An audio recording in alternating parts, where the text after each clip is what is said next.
Ooby-doo, it's everyone's favorite boomer and vintage lens enthusiast. Today we're going to be looking at the Tokina 28 to 70, 2.8 to 4.3 Japan. It's a variable aperture, which is an annoyance. So they got these two marks. Notice that 70 is an orange, so that orange mark means that's the focal number. So right now, wide open's at f4. It looks like it stops down to, I don't know what it stops down to, f32, it doesn't say. So if you go to 28 is white, and there's a white mark, so that's 2.8, and it stops down to f22. It has some infrared marks, which I never use. There's a focus down to 0.7 meters to less than 2.5 feet. So 28, 3.5, 50, 60, 70. Oh, it has a macro. Cool. Notice that the macro is at the tail end, which is very useful. And then you get sort of close, and you use this to focus. That's what I do. Of course, you could get back and forth too, and fine-tune it with that also. But usually I focus with that. And there's a click stop right there. It's old school, low metal construction. It has rubber bands for focusing on a zoom ring. This is the minolta mount. So you know it's really old school. You know, this is in excellent condition. The worst thing about it is that the Japan Camera Inspection Institute sticker wore off. Otherwise, it looks really clean. The optics look really clean, too. And you know what? Tokina, they're like a third-string lens company back in the day. And you could get these in excellent condition for like half the price of a Pentax, a Nikon, or a Canon, right? So this is a 28 to 70. Say I paid $35 for it. Damn, that's a great price. And you know what? It's a fine performer. Wide open and stop down. I mean, it's really good. Really, really good. If it's slightly a bit worse than a Canon or a Nikon, well, it makes up with the price. And you know what?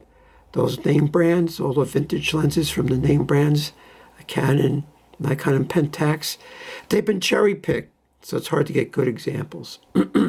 So maybe you have to do, and the good examples have a premium now. So, you know, if you want to get one, maybe you have to get like a lower grade and all that implies.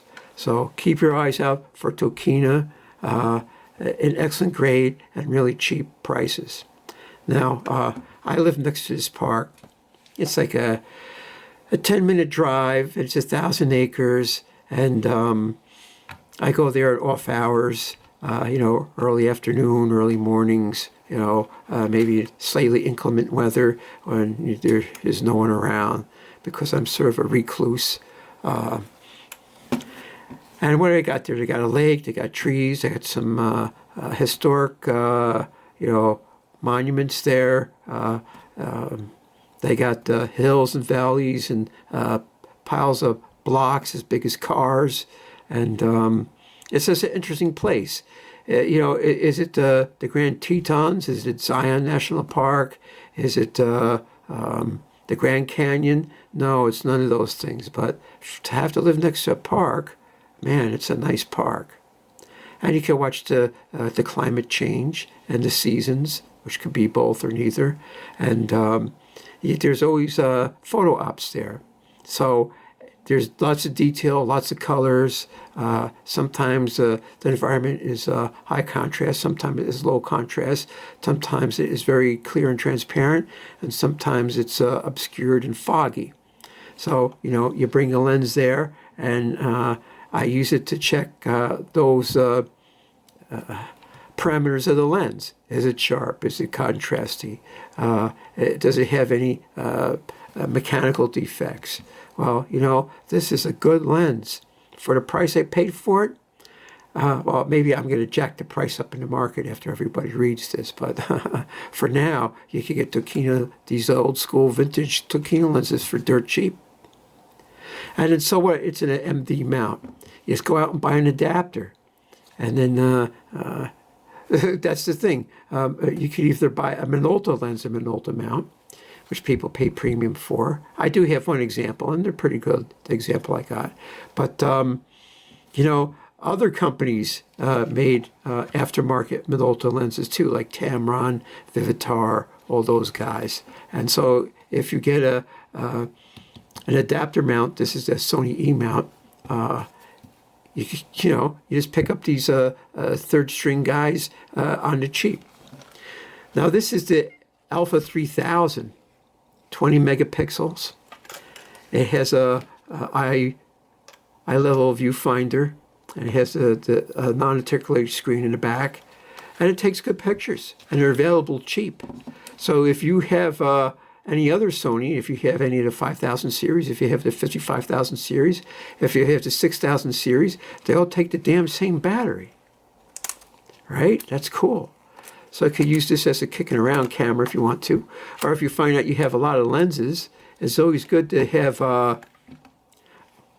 two different types of lenses on your camera body, so you could just grab one and go. So I highly recommend this if you get it cheap enough. There's only one thing, the viewfinder's a little small and it seems a little dim. Even when I jack the brightness up all the way in bright light, it's hard to see the viewfinder. But otherwise, in other lighting, it's totally adequate. That's the only downside. Does it have as many bells and whistles or features as the more modern cameras? No, but not ones you would need in 99% of photography. So it's a nice camera if you want to get mirrorless and you want to go cheap. It's the Alpha 3000, also known as the ILCE 3000. Ooh, made in Thailand. So let's look at some pictures, and then you could decide yourself. Look, it's March. We had a pretty terrible winter, and March has been somewhat warmer, but still gloomy with a lot of cloudy and cool weather. And here's the middle of March, still ice still melting on the lake. And so there's a lot of study in grays and reflections off the lake water and textures and stuff like that. And this is the Tokina 28 to 70 millimeter f2.8 to 4.3. It's on a minolta mount, and this is the Sony Alpha 3000. So there's a lot of detail. Here, check this detail. All right, it's a rock, a block, but it's got detail on it. And this is a 1-to-1 crop out of a 20 megapixel picture, and it's really, really decent. Really decent. I call this the dragon's tooth. Here's a close-up of the dragon's tooth. Lichen, moss, rock texture. Here's a wide-angle shot of the lake with some remnants of ice on it. So you could just tell what a good lens it is by looking at these close-up shots. That's really nice. Now the background is blurry because the depth of field didn't cover it. And here's some reeds that were close by. And I just snapped away. And reeds have a lot of detail. They're fine lines close together. And, if the pictures look good at the park, you could use it anywhere else. At the beach, in a city, at a concert, some street fair, anything else. I mean, look at these branches. There's really no aberrations. All right, say I'm shooting a lot of f8, well then there's not too much depth of field, especially at 70 millimeters. 28 millimeters, of course, you get more depth of field. The thing is, the performance of this lens was even across the whole range, from 28 millimeters to 70 millimeters. How many zoom lenses have I seen were crappy on one end and good on the other?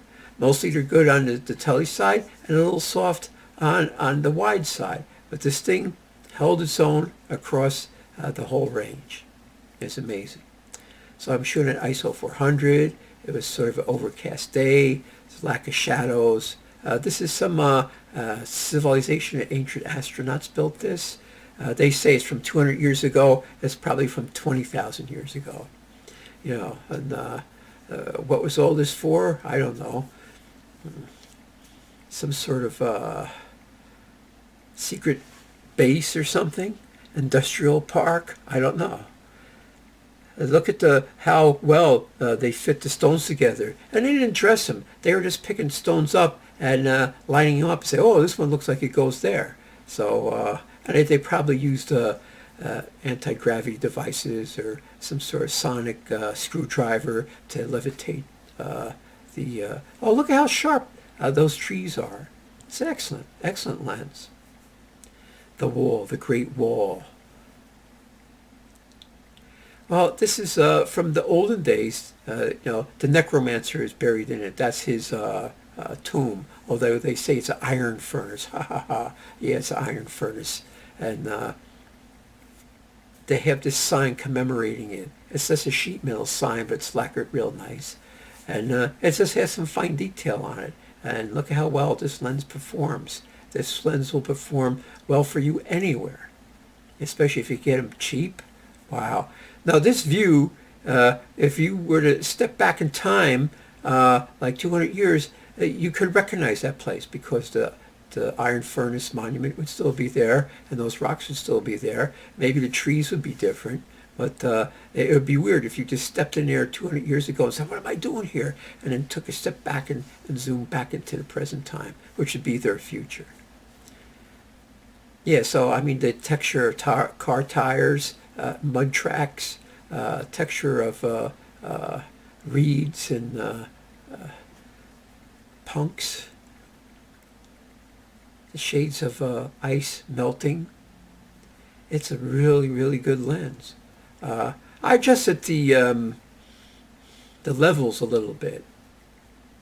And what I did is I went into the camera for next time. I boosted the saturation and the contrast 1 click. And you only get 2 clicks either way. So, I'll shoot. Maybe I'll have to go back to nominal and just boost everything afterwards. Although I could pick a more vivid mode. I picked a neutral mode. Yeah, here's some more tree branches. Tree branches are a bunch of fine detail stuck together. Look, here's just some weird rocks with a weird tree growing. And then you can see, wow, that this lens does a really good job. A really good job. TL means top left. That's a crop from the top left corner. And these rocks are strewn all about. I don't know if it's from the glacier did this or is it, the tailings of iron mining there or something. Because they did strip mining back in the day. Oh, there are some iron pits around, although they're all flooded now. So I can't sing the praises of Tokina lenses enough because they're cheap, readily available, and excellent quality, and their optics are good too. They're practically outstanding for the price. They're better than the Canon, Nikon, or Pentax in that respect. I have some more, and I'm going to go through the whole series with that.